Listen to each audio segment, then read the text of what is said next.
திருமண தடை விலக ஒரு எளிய தாந்திரிக பரிகாரம் தான் இப்ப நான் சொல்ல போறது. நான் சொல்லக்கூடிய இந்த பரிகாரத்தை ஆண்களும் செய்யலாம், பெண்களும் செய்யலாம். இது செய்ய வேண்டிய நாள் என்னைக்கு அப்படி பாத்தீங்கன்னா, திதி கணக்கு பார்க்கணும். சஷ்டி திதி எனக்கு சஷ்டி வருதுன்னு நோட் பண்ணி வச்சுக்கோங்க. அன்னைக்கு தான் இதை நீங்க செய்யணும். அன்னைக்கு என்ன செய்யணும்னா, ஒரு வாழைப்பூ முன்னாடியே சொல்லி வாங்கி வச்சுக்கோங்க. அந்த வாழைப்பூ வாங்கிட்டு அந்த வாழைப்பூடைய இதழ் இருக்கு இல்லையா, அதான் அந்த மூடி பழவர்ல, அதுல அந்த ஒரு இதழை எடுத்துக்கோங்க.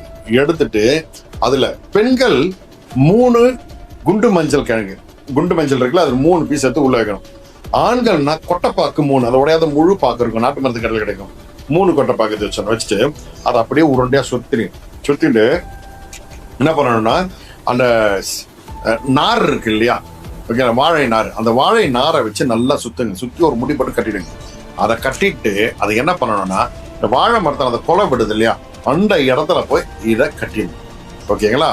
அதை கட்டி விட்டுட்டீங்கன்னா பாருங்க, அந்த தடை அப்படியே பிரேக் ஆகும். இது மிகப்பெரிய ஒரு தாந்திரிக பரிகாரம். ஓகேங்களா? இப்படி தொடர்ந்து 3 சஷ்டி திதிகள் செய்யணும்.